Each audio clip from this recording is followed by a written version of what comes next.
وہ بڑی مشکل سے اپنی عزت بچا کر بھاگی تھی اور بہت اہم چیز بھی، اس کے کپڑے پھٹ چکے تھے، جگہ جگہ سے جسم صاف واضح ہو رہا تھا۔ اس نے اپنے دونوں ہاتھوں سے وجود کو ڈھک رکھا تھا، مگر وہ ان غلیظ لوگوں کے آگے اپنی زندگی نہیں ہار سکتی تھی۔ جیسے ہی وہ روڈ پر پہنچی، اسے ایک لڑکی نظر آئی تھی، مگر اس تک پہنچتے ہی وہ روڈ پر ہی ڈھیر ہو چکی تھی۔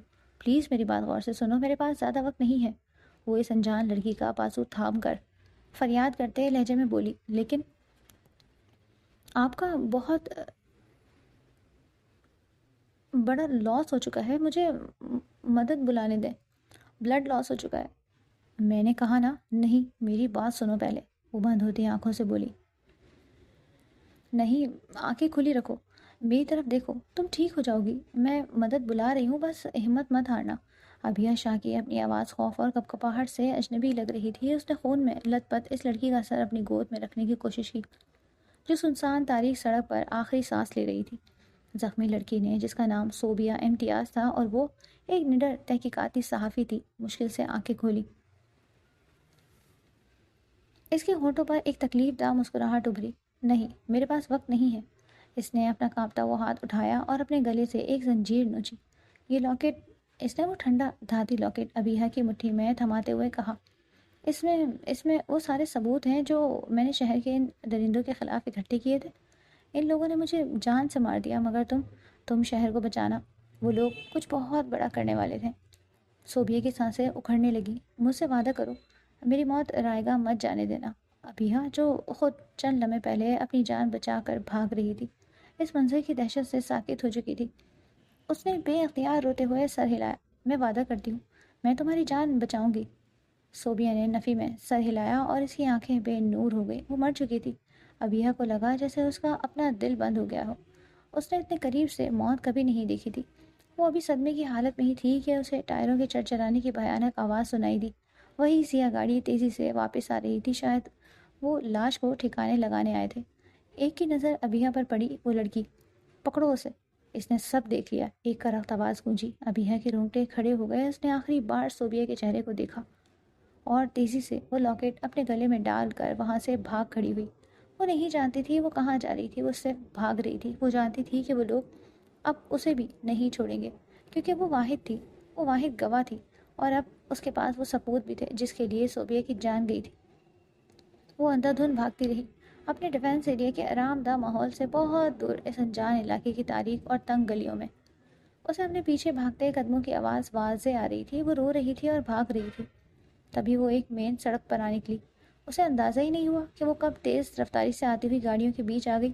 اس سے پہلے کہ وہ کچھ سمجھ پاتی، ایک تیز روشنی اس کی آنکھوں میں چبھی، ٹائروں کے چرچرانے کی بھیانک آواز ابھری اور پھر ایک زوردار ٹکر کے ساتھ وہ ہوا میں اچھلی۔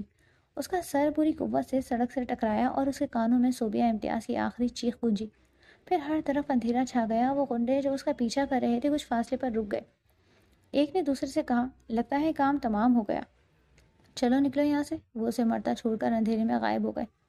کچھ دیر بعد ایک اور گاڑی وہاں آ کر رکی۔ اس میں سے ایک وجیہہ 27 سالہ نوجوان تیزی سے اترا۔ یہ ڈاکٹر شہروز عباسی تھا، جو شہر کے سب سے بڑے نجی اسپتال میں اپنی طویل ڈیوٹی ختم کر کے گھر جا رہا تھا۔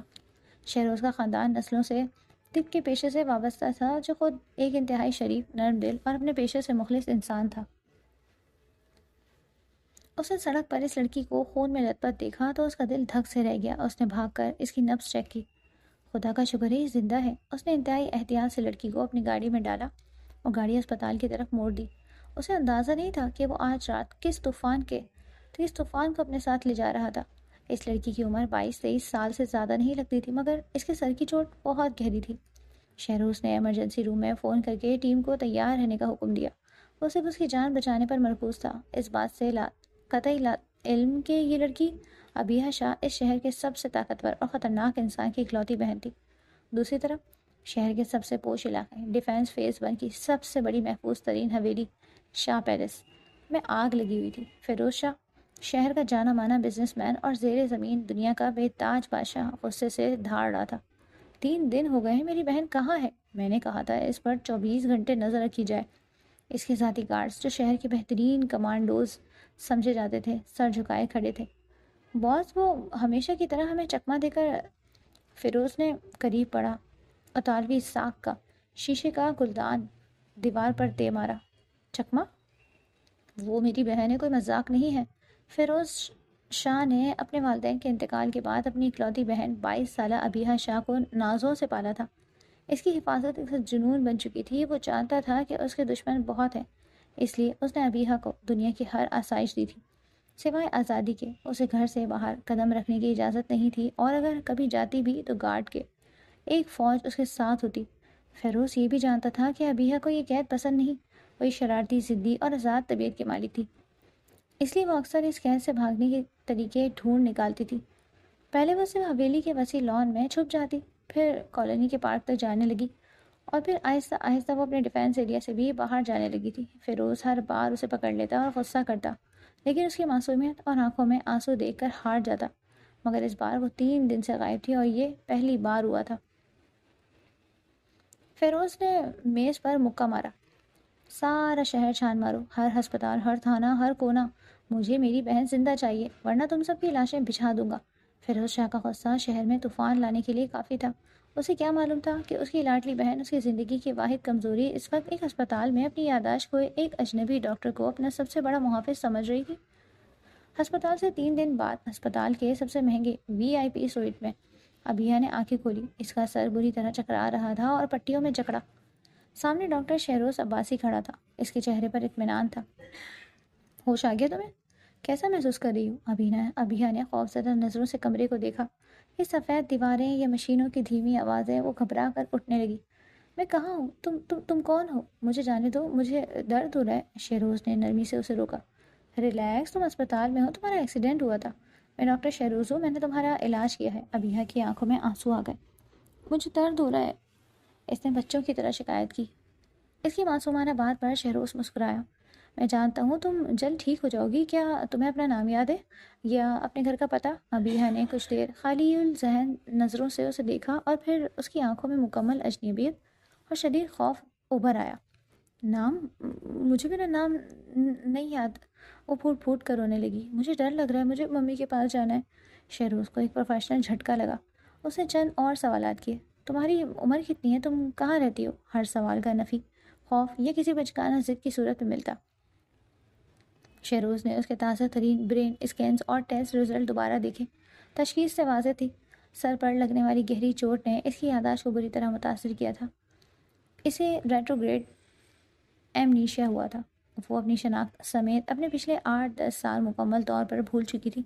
22 سالہ ابیہا شاہ اب ذہنی طور پر ایک 10-12 سال کی بچی بن چکی تھی۔ اگلے چند دن ابیہا کے لیے بہت مشکل تھے۔ وہ اسپتال کے ماحول میں سخت خوفزدہ تھی، لیکن ڈاکٹر شہروز عباسی کے صبر اور نرمی نے اسے جلد ہی اپنا گرویدہ بنا لیا۔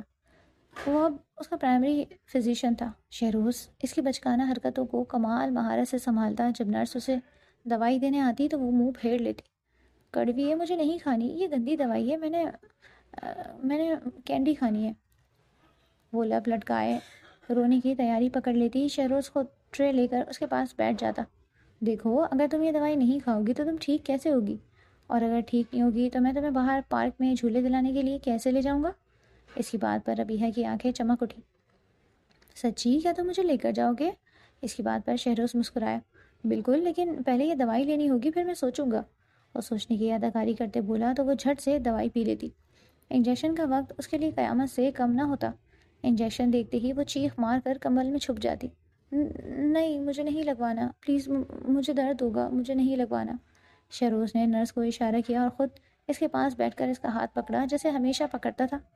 ارے میں ہوں نا، میں تمہیں خود انجیکشن لگاؤں گا، میجیکل، بالکل بھی درد نہیں ہوگا، دیکھ لینا، تمہیں پتہ بھی نہیں چلے گا۔ ادھر میری آنکھوں میں دیکھو۔ اس کی بات پر جیسے ہی ابیہا نے اس کی آنکھوں میں دیکھا تو وقت جیسے ٹھہر سا گیا تھا۔ ابیہا کو سمجھ نہ آیا کہ کیوں اس کا دل تیزی سے دھڑک رہا ہے، اور سچ میں ایسا ہی ہوا۔ انجیکشن لگ چکا تھا اور اسے محسوس بھی نہ ہوا۔ ایسے ہی ہوتا تھا جب وہ اسے باتیں کرتے ہوئے انجیکشن لگاتا، ابیہا کو درد کا احساس ہی نہ ہوتا۔ وہ اس ڈاکٹر کی مہربانی اور نرمی کے حصار میں خود کو محفوظ سمجھنے لگی تھی۔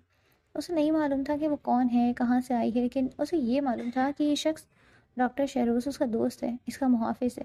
شہروز نے اس دوران اس کی فیملی کو ڈھونڈنے کی بہت کوشش کی، مگر اس کے پاس اس کے گلے میں پڑے اس لاکٹ کے سوا کچھ بھی نہیں تھا، جس پر کوئی نام یا نشان نہیں تھا۔ اس نے ابیہا سے بھی پوچھا، یہ لاکٹ بہت پیارا ہے، کس نے دیا تمہیں؟ ابیہ نے لاپرواہی سے اس سنہرے لاکٹ کو انگلیوں میں گھمایا۔ پتہ نہیں، شاید میرا ہے۔ اسے بالکل یاد نہیں تھا کہ یہ لاکٹ اس کے پاس کیسے آیا، اور نہ ہی اسے معلوم تھا کہ اس کے اندر موجود مائکرو چپ میں شہر کے سب سے طاقتور مجرموں کے خلاف ثبوت موجود ہیں۔ وہ اس بات سے بھی بے خبر تھی کہ اس کا بھائی فیروز شاہ شہر کے تمام اسپتالوں کی لسٹ چیک کرواتا ہوا اس کے بہت قریب پہنچ چکا تھا۔ کالے شیشوں والی 4 لگژری گاڑیوں کا قافلہ شہر کے سب سے بڑے نجی اسپتال کے ایمرجنسی کے سامنے آ کر رکا۔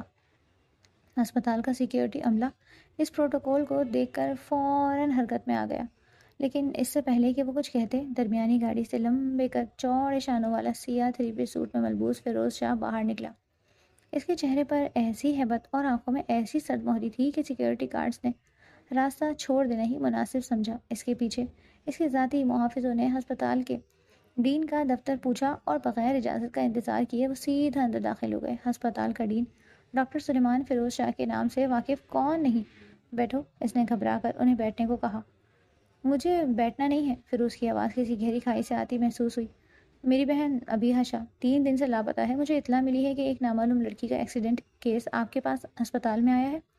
مجھے وہ لڑکی دیکھنی ہے۔ ڈاکٹر سلیمان نے فوراً ریکارڈ چیک کروایا۔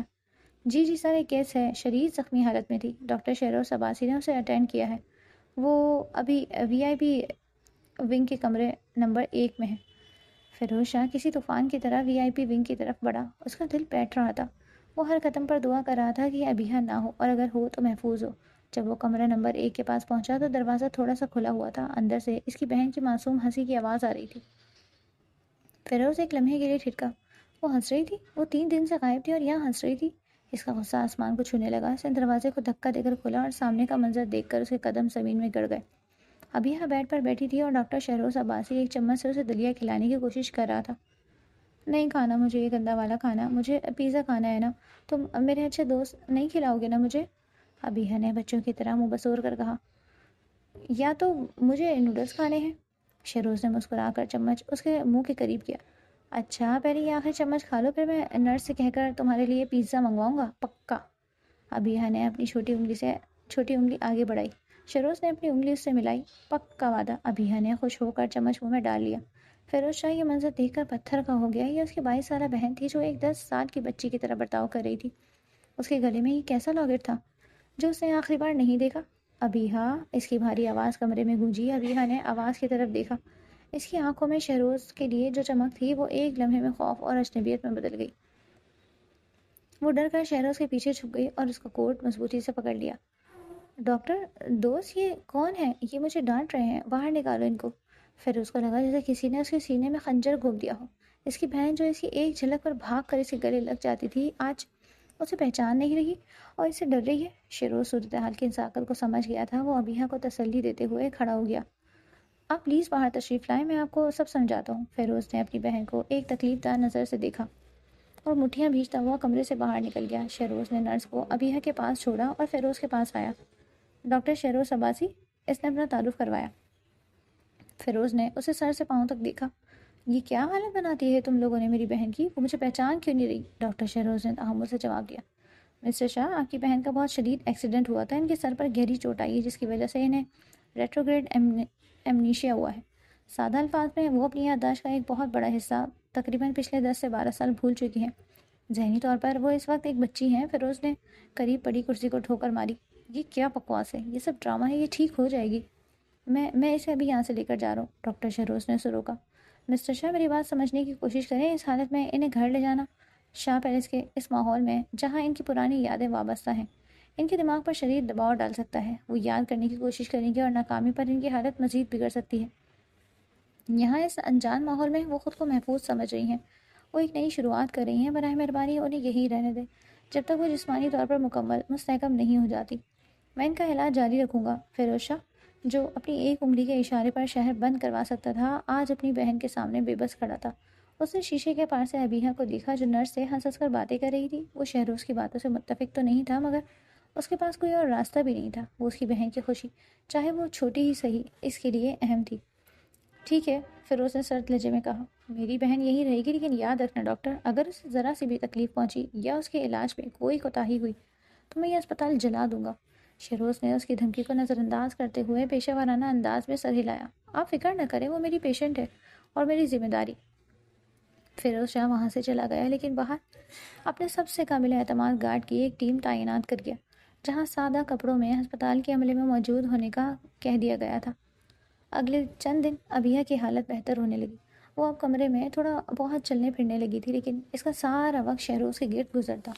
وہ صبح اس کا انتظار کرتی اور اس کے آنے پر ہی ناشتہ کرتی۔ شہروز بھی اپنی تمام مصروفیات کے باوجود اس کا خاص خیال رکھتا۔ وہ اس کی معصوم ضدوں کو پورا کرتا، اس کے ساتھ لوڈو کھیلتا اور اسے کہانیاں سناتا۔ شیروز خود حیران تھا کہ وہ اس اجنبی لڑکی سے اتنا کیوں منسلک ہوتا جا رہا تھا۔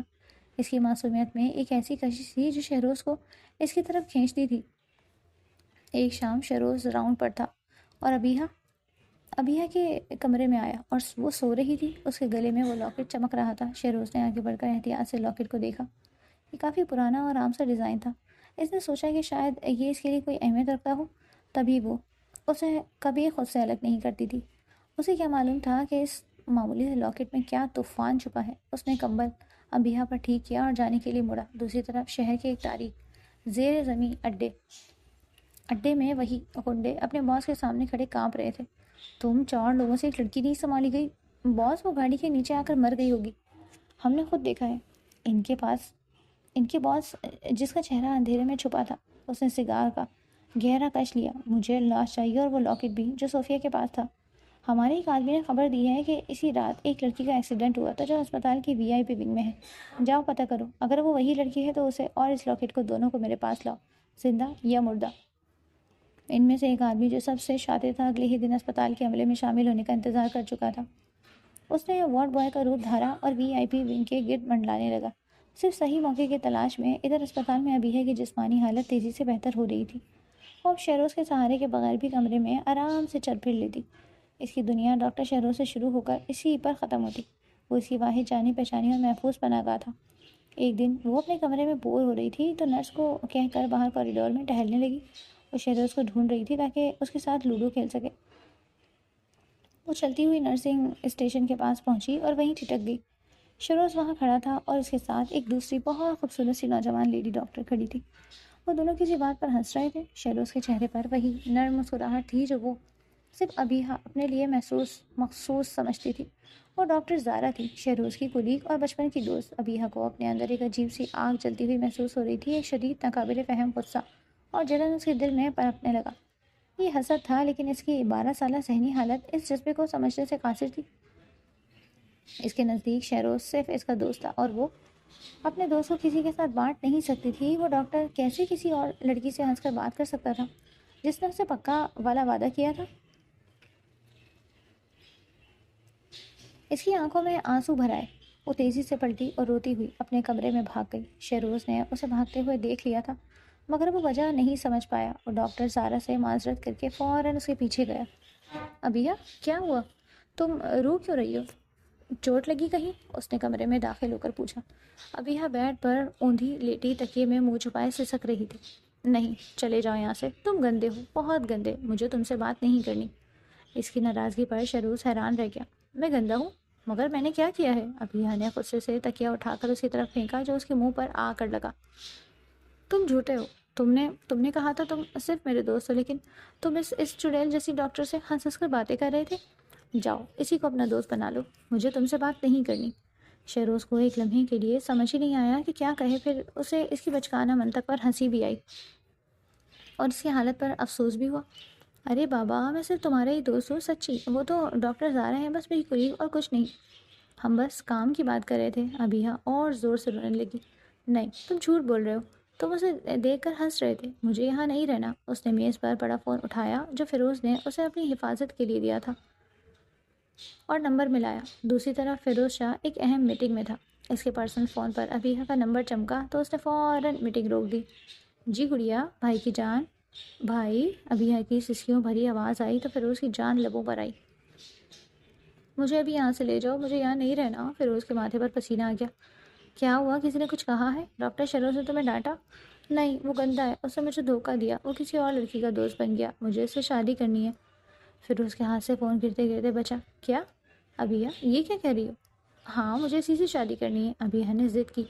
بھائی جب وہ دو لوگوں کی شادی ہو جاتی ہے تو پھر وہ کسی اور کے دوست نہیں بن سکتے نا، پھر وہ صرف میرا دوست ہوگا نا. آپ ابھی آؤ اور میری سے شادی کروا دو، ورنہ میں دوائی نہیں کھاؤں گی اور یہاں سے بھاگ جاؤں گی. فیروز نے ماتھا پیٹ لیا. وہ اپنی بہن کی ضد سے واقف تھا اور اس کی ذہنی حالت اس ضد کو مزید خطرناک بنا رہی تھی. ٹھیک ہے تم رونا مت کرو، میں آ رہا ہوں. آدھے گھنٹے بعد فیروز شاہ اپنے گارڈ سمیت ہسپتال میں موجود تھا. وہ سیدھا شہروز کے آفس میں داخل ہوا جہاں شہروز ابیہ کی اس عجیب و غریب ضد سے پریشان بیٹھا تھا. تم نے میری بہن سے کیا کہا؟ فیروز نے آتے ہی دھاڑ کر پوچھا. شہروز نے تحمل سے اسے ساری بات بتائی کہ کیسے ابیہ نے اسے ڈاکٹر زارا کے ساتھ دیکھا اور حسرت میں یہ مطالبہ کر دیا. فیروز سر پکڑ کر بیٹھ گیا. اس نے ابیہ کو سمجھانے کی بہت کوشش کی.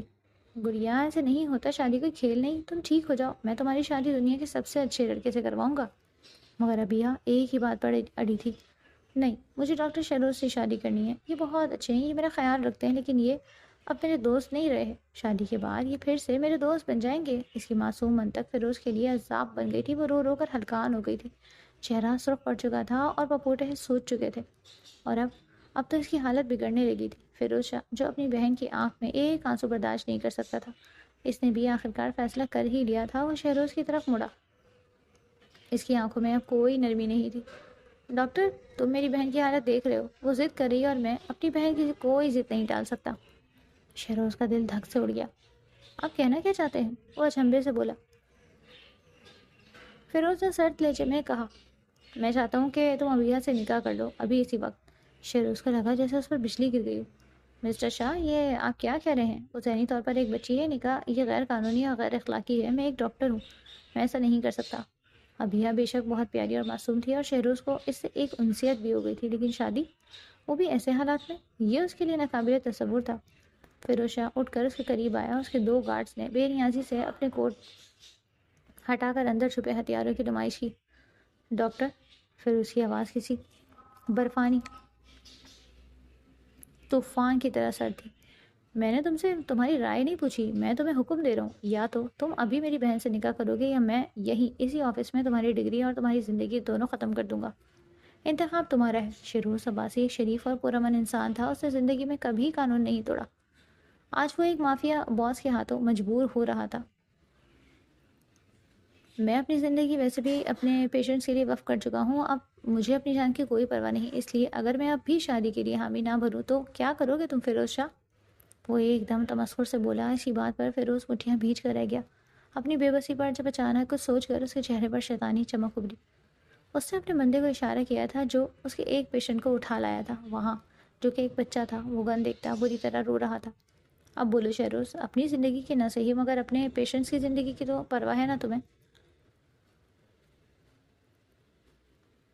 اس کے تمسخر سے کہنے پر شہروز ضبط سے آنکھیں میچ گیا. یہ تم تماشا نہیں کر رہے فیروز، اس طرح ابیہ کبھی خوش نہیں رہے گی. تم اچھا نہیں کر رہے، تم اسے مجھ پر مسلط کر رہے ہو. اس نے شیشے کے پار سے ابیہ کو دیکھا جو آنسوؤں سے بھرا چہرہ لیے امید سے اس کی طرف دیکھ رہی تھی. وہ جانتا تھا کہ فیروز مذاق نہیں کر رہا. اس کے پاس کوئی راستہ نہیں. جو بھی ہے، اب سب کچھ تمہارے ہاتھ میں ہے. اس کی بات پر شہروز نے ایک گہری اور شکست خوردہ سانس لی.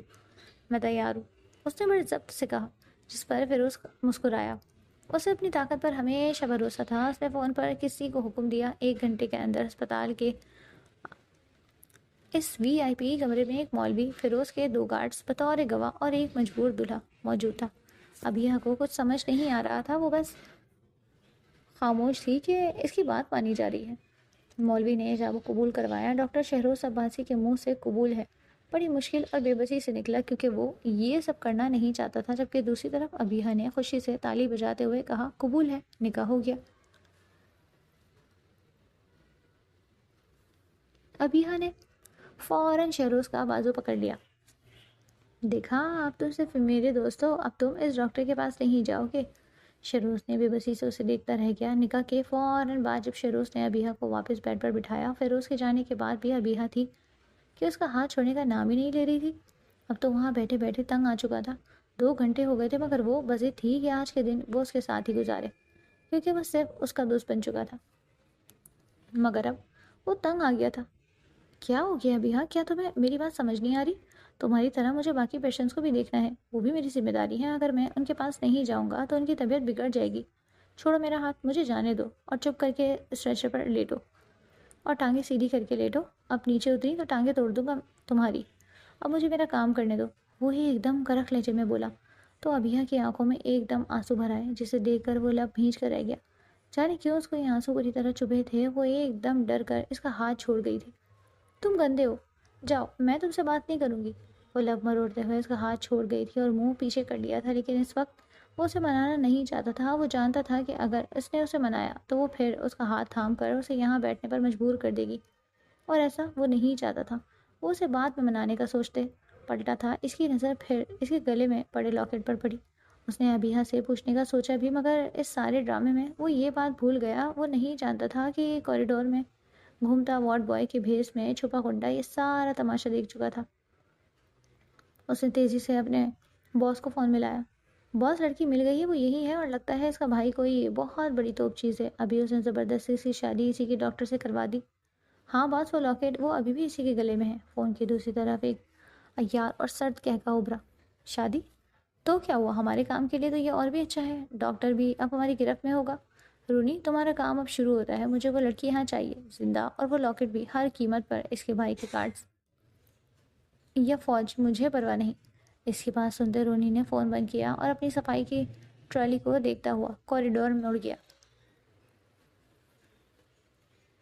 اس کی آنکھوں میں ایک شیطانی چمک تھی۔ اس نے اگلے چند گھنٹے اسپتال کے اس فلور کے سیکیورٹی روٹین کو سمجھنے میں صرف کر دیے۔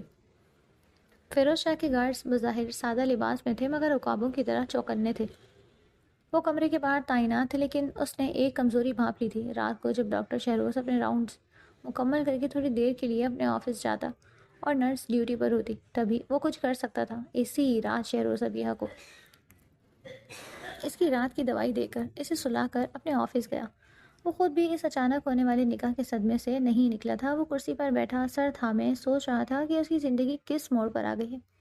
فیروز شاہ نے اپنے گارڈز کی ڈیوٹی ڈبل کر دی تھی، مگر رونی اس سے زیادہ شاطر تھا۔ اس نے فائر الارم کے سسٹم میں ایک چھوٹا سا نقص پیدا کیا۔ رات کے ٹھیک 2 بجے جب اسپتال میں گہری خاموشی تھی، صرف وی آئی پی ونگ کے کوریڈور میں ایک دھیما سا الارم بجا اور اسپرنکلر سے پانی گزرنے لگا۔ یہ صرف اسی حصے کو متاثر کرنے کے لیے کیا گیا تھا۔ فیروز کے گارڈز میں افراتفری مچ گئی۔ وہ پروٹوکول کے مطابق فوراً فیروز کو اطلاع دینے اور راستہ کلیئر کروانے میں لگ گئے۔ اسی بھگدڑ کا فائدہ اٹھا کر رونی، جو پہلے ہی نرس کو ایک انجیکشن لگا کر بے ہوش کر چکا تھا، تیزی سے ابیہ کے کمرے میں داخل ہوا۔ ابیہ اس شور سے گھبرا کر جاگ گئی تھی۔ اس سے پہلے کہ وہ چیخ پاتی، رونی نے کلوروفارم سے بھیگا رومال اس کے منہ پر رکھ دیا۔ ڈاکٹر اس کی آواز اس کے حلق میں ہی گھٹ گئی۔ چند سیکنڈ میں وہ بے ہوش ہو چکی تھی۔ رونی نے اسے کمبل میں لپیٹا اور سروس لفٹ کے راستے جو اس نے پہلے ہی تیار کر رکھی تھی، ہسپتال سے باہر نکل گیا۔ شہروز جب الارم کی اطلاع پر بھاگتا ہوا واپس آیا تو کمرے کا منظر دیکھ کر اس کے پاؤں تلے سے زمین نکل گئی۔ کمرہ خالی تھا، بیڈ پر صرف ابیہ کا ٹیڈی بیئر پڑا تھا۔ ابیہ! وہ دیوانوں کی طرح چلایا۔ فیروز کے گارڈز، جنہیں اپنی غلطی کا احساس ہو چکا تھا، اندر داخل ہوئے۔ اسی لمحے فیروز شاہ کا فون بجا۔ ڈاکٹر شہروز کی کانپتی آواز سن کر فیروز نے صرف اتنا کہا، میں آ رہا ہوں۔ اور آدھے گھنٹے بعد پورا اسپتال کمانڈرز اور فیروز شاہ کے ذاتی محافظوں سے بھرا ہوا تھا۔ شہروز ایک کونے میں دیوار سے ٹیک لگائے کھڑا تھا۔ اس کا دل ڈوب رہا تھا۔ وہ اس کی پیشنٹ تھی، اس کی ذمہ داری تھی، اور اب قانونی طور پر اس کی بیوی بھی تھی، جس سے اس کے دل کا رشتہ جڑ چکا تھا، لیکن وہ اسے بچانے میں ناکام ہو گیا۔ فیروز شاہ نے C C T V footage check کروائی۔ اس نے وارڈ بوائے کے بھیس میں رونی کو ابیہ لے جاتے ہوئے دیکھ لیا۔ اس نے اپنے آدمیوں کو حکم دیا، مجھے یہ بندہ اور وہ گاڑی جس میں یہ گیا ہے آدھے گھنٹے میں ٹریس کر کے دو، ورنہ تم سب کی خیر نہیں۔ ابیہ کی آنکھ کھلی تو اس کا سر پھٹ رہا تھا۔ کلوروفارم کی بو اب بھی اس کی سانسوں میں تھی۔ اس نے خود کو ایک تاریک سیلن زدہ کمرے میں پایا۔ وہ ایک لکڑی کی کرسی سے مضبوطی سے بندھی ہوئی تھی۔ سامنے گھوپ اندھیرا تھا، صرف ایک بلب مدھم روشنی پھیلا رہا تھا۔ وہ کہاں تھی؟ ڈاکٹر شہروز کہاں تھا؟ بھائی، وہ خوف سے چیخی۔ ڈاکٹر شہروز، کوئی ہے؟ پلیز مجھے یہاں سے لے جاؤ۔ اس اندھیرے میں قدموں کی چاپ ابھری تھی اور اندھیرے میں چند سائے نمودار ہوئے۔ وہ شخص جو ان کا باس تھا ابیہ کے سامنے آ کر کھڑا ہوا، جس کا چہرہ کرخت اور آنکھیں بے رحم لگی تھی۔ تو یہ ہے وہ گواہ؟ اس کے ساتھ ہی وہ چاروں آدمی بھی کھڑے ہوئے تھے جنہوں نے صوبیہ کو قتل کیا تھا۔ روری بھی ان میں شامل تھی۔ ابیہ ان خوفناک چہروں کو دیکھ کر سہم گئی۔ تم لوگ کون ہو؟ مجھے کیوں لائے ہو یہاں؟ مجھے جانے دو۔ اس شخص نے ایک کہکہ لگایا۔ جانے دیں گے، ضرور جانے دیں گے، لیکن پہلے ہمیں یہ بتاؤ تم نے اس رات کیا دیکھا؟ ابیہ نے الجھن سے اسے دیکھا۔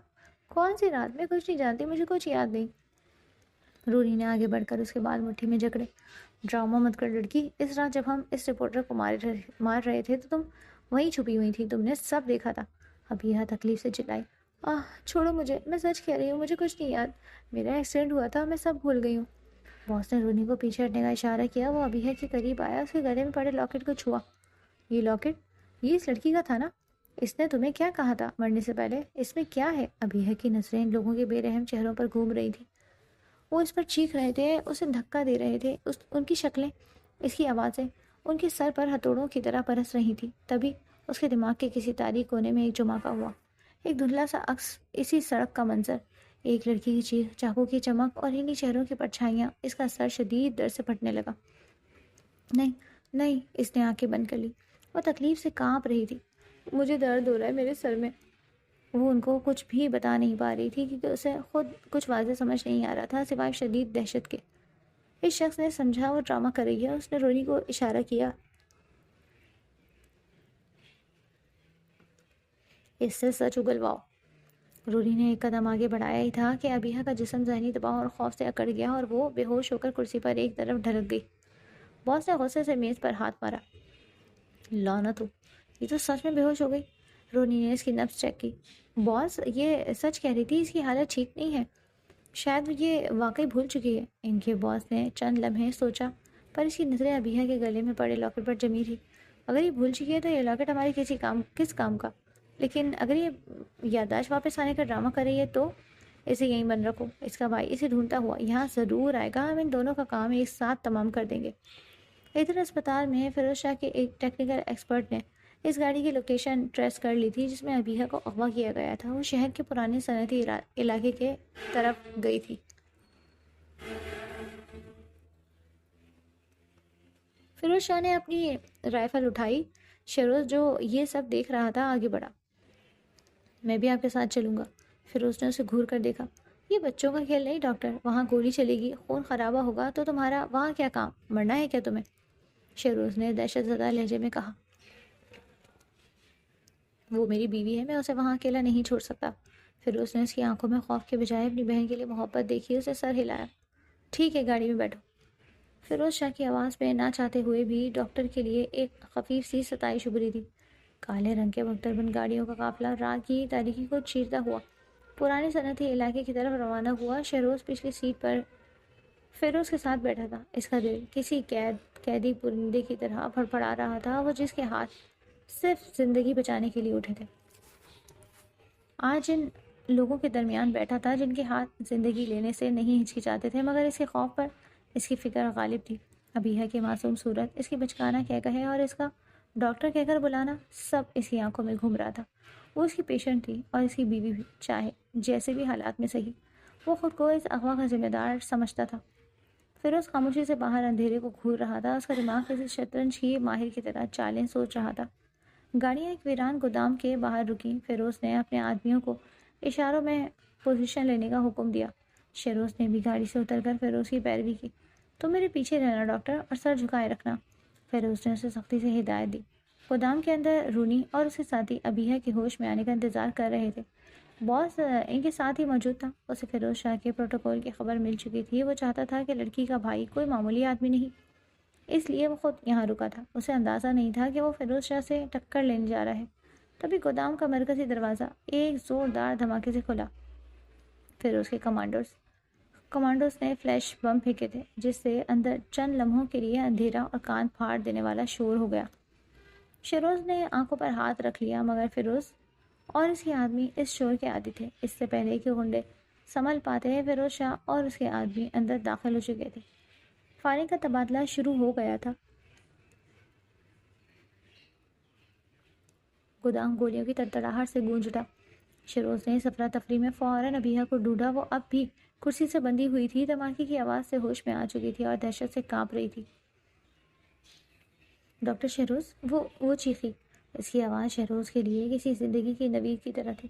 وہ فیروز کی ہدایت کو بھول کر گولیوں کی پرواہ کیے بغیر سیدھا اس کی طرف بھاگا۔ باس نے جو خود کو پھنستا دیکھ رہا تھا شہروز کو ابیحہ کی طرح بھاگتے دیکھا۔ اس نے اپنی پستول سیدھی ابیحہ پر تان لی۔ اگر میں اسے نہیں رکھ سکتا تو تم بھی نہیں رکھ سکتے شاہ۔ رونی نے اپنے باس کو گولی چلاتے دیکھا۔ باس نہیں، لیکن گولی چل چکی تھی۔ شہروز جو ٹھیک اسی وقت ابیحہ تک پہنچا۔ اس نے ایک لمحے کی بھی تاخیر نہیں کی۔ اس نے دھکا مار کر ابیحہ کو کرسی سمیت زمین پر گرایا اور خود اس کے اوپر ایک ڈھال کی طرح لیٹ گیا۔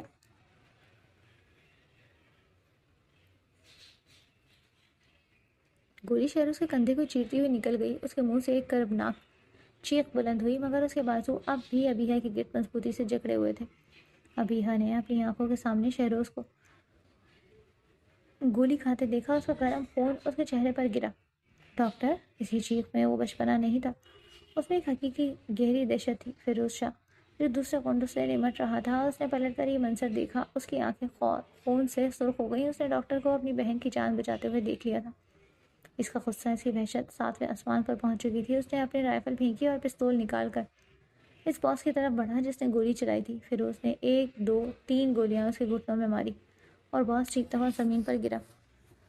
فیروز نے اس کے باقی آدمیوں کو بشمول رونی چند ہی لمحوں میں جانوں واصل کر دیا، مگر اس باس کو اسے زندہ رکھا۔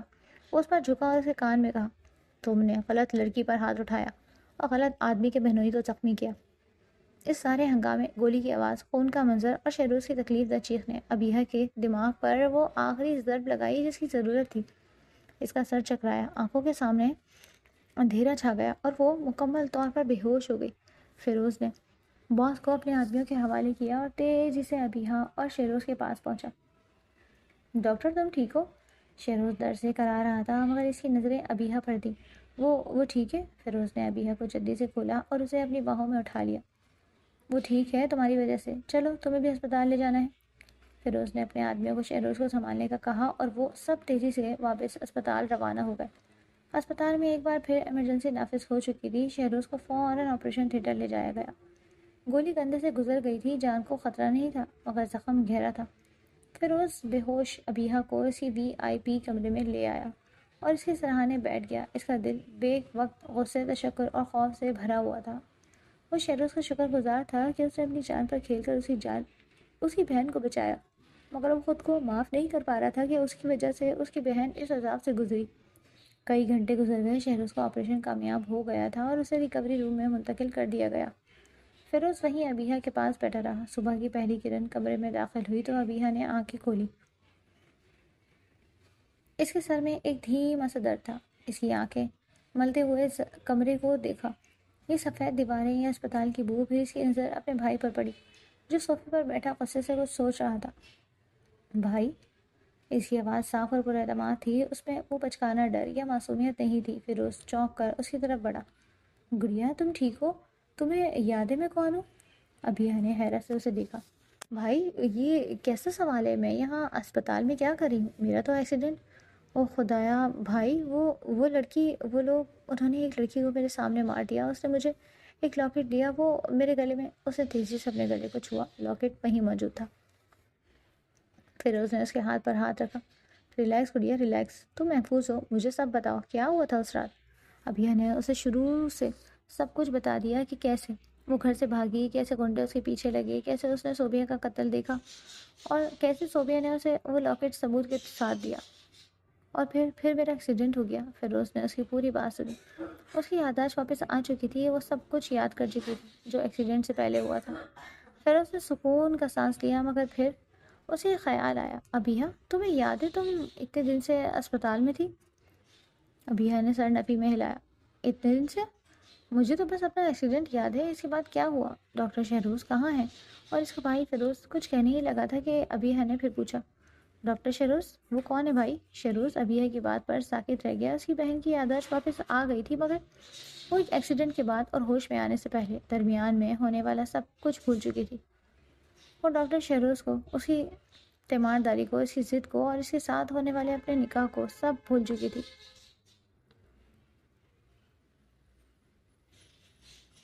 فیروز نے ایک گہرا سانس لیا۔ اس نے فیصلہ کیا کہ وہ فی الحال اسے اس صدمے سے نہیں گزارے گا۔ وہ ابھی ایک اور صدمے سے جاگی تھی۔ اس نے ابیحہ کے سر پر ہاتھ پھیرا۔ کوئی نہیں گڑیا، وہ ڈاکٹر تھا جس نے تمہارا علاج کیا، تم بس آرام کرو۔ لیکن وہ لاکٹ، فیروز نے اس کے گلے میں موجود لاکٹ کی طرف اشارہ کیا۔ ابیحہ نے کانپتے ہاتھوں سے لاکٹ اتارا اور اپنے بھائی کو تھما دیا۔ بھائی جان، اس میں ثبوت ہے، اس رپورٹر لڑکی صوبیہ نے کہا تھا کہ اس شہر کو بچائے گئے۔ فیروز نے اس معمولی سے لاکٹ کو کھولا۔ اسے اندر ایک چھوٹی سی خفیہ مائکرو چپ ملی۔ اس نے فوراً اپنے آدمیوں کو وہ چپ اپنی ٹیکنیکل ٹیم کے حوالے کرنے کا کہا۔ اگلے چند گھنٹوں میں فیروز شاہ کے سامنے شہر کے بڑے بڑے بزنس مین، سیاستدانوں اور یہاں تک کہ کچھ پولیس افسران کے کالے کرتوتوں کا کچا چٹا موجود تھا۔ اس میں اسمگلنگ، غیر قانونی اسلحے کی ڈیلنگ اور سب سے بڑھ کر لڑکیوں کو اغوا کر کے بین الاقوامی سطح پر فروغ کرنے کی گینگ کے ناقابل تردید ثبوت تھے۔ اس میں اس باس کی تصویریں اور وائس ریکارڈنگز بھی تھیں جسے فیروز نے کل رات پکڑا تھا۔ فیروز کی آنکھیں غصے سے سرخ ہو گئی تھیں۔ اس نے نہ صرف ان ثبوتوں کو قوانین کے حوالے کیا بلکہ اپنے طریقے سے ان تمام لوگوں کو ان کے انجام تک پہنچایا۔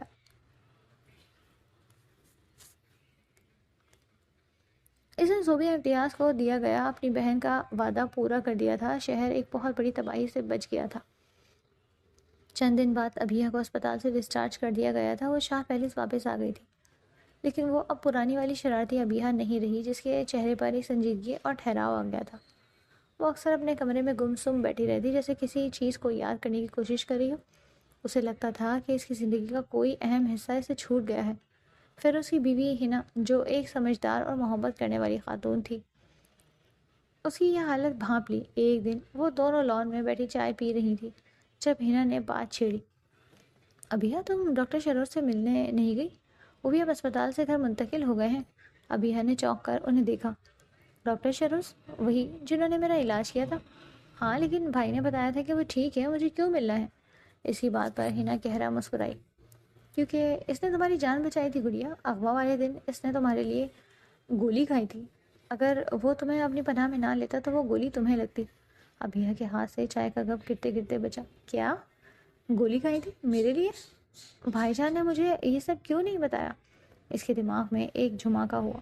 ہنا بابی کی باتیں، بھائی جان کا عجیب سا رویہ، اور پھر اسے دھلا دھلا یاد آنے لگا ایک مہربان چہرہ، ایک نرم آواز جو اسے دوائی کھانے پر مناتی تھی، ایک ہاتھ جو اسے انجیکشن لگواتے تھے تھام لیتا تھا، اور پھر ایک ہسپتال کا کمرہ، ڈاکٹر زارا، اس کا حسد اور اس کی اپنی چیخیں، مجھے ڈاکٹر سے شادی کرنی ہے۔ وہ خدایا، اسے سب یاد آ گیا تھا۔ اس کا نگاہ اس شرم سے سرخ ہو گئی۔ اسے یاد آیا کہ وہ اس شریف ڈاکٹر کے ساتھ کیا کرتی رہی، اور اس نے اس کی بچکانہ حرکتوں کے باوجود اس کے لیے اپنی جان داؤ پر لگا دی۔ وہ اٹھ کھڑی ہوئی۔ بھابھی، ان کا گھر کہاں ہے؟ شروز اپنے گھر کے باغ میں چیئر پر بیٹھا تھا۔ اس کا کندھا اب بھی زخمی تھا، مگر اس کا دل کندھے سے زیادہ زخمی تھا۔ وہ ابیحہ کو بھلا نہیں پا رہا تھا۔ وہ جانتا تھا کہ وہ سب بھول چکی ہوگی۔ فیروز شاہ اسے کبھی یاد نہیں دلائے گا۔ اس کی معصومیت اس کی محبت میں گرفتار ہو چکا تھا، چاہے وہ محبت ایک بچی کی ہی ضد کیوں نہ تھی۔ تبھی اسے اپنے پیچھے قدموں کی آہٹ سنائی دی۔ اس نے پلٹ کر دیکھا۔ ابیحہ شاہ مکمل ہوش و حواس میں، شرمندگی اور محبت سے بھری آنکھیں لیے اس کے سامنے کھڑی تھی۔ ڈاکٹر شروز؟ شروز کو لگا وہ کوئی خواب دیکھ رہا ہے۔ ابیحہ، تمہیں سب یہاں سب ٹھیک ہے؟ وہ جلدی سے کھڑے ہوتے ہوئے پریشانی سے اس کے قریب آیا۔ میں بس یہی دیکھنے آئی تھی، جس ڈاکٹر نے میری کرواہٹیں جھیلی ہیں، میرے نخرے اٹھائے ہیں، کیا اس ڈاکٹر ہسبینڈ نے مجھے بلا دیا؟ وہ ایک دم شکوہ کے لہجے میں بولی تھی جب وہ حیرت بھرے انداز میں اسے دیکھنے لگا۔ تمہیں سب یاد ہے؟ ابیحہ نے روتے ہوئے سر ہلایا۔ مجھے سب یاد آ گیا ہے، مجھے یاد ہے میں نے آپ کے ساتھ کتنی بدتمیزی کی، آپ کو کتنا تنگ کیا، اور ہمارا نکاح بھی۔ شروز نے اسے گلے لگانے کی کوشش کی۔ درد سے اس کے ماتھے پر بل پڑے۔ ابیحہ بھاگ کر اس کا سہارا نہیں بنی۔ نہیں، پلیز ایسے مت کریں، آپ زخمی ہیں، اور وہ بھی میری وجہ سے۔ شروز نے اپنا ایک ہاتھ اٹھا کر اس کے آنسو پوچھے۔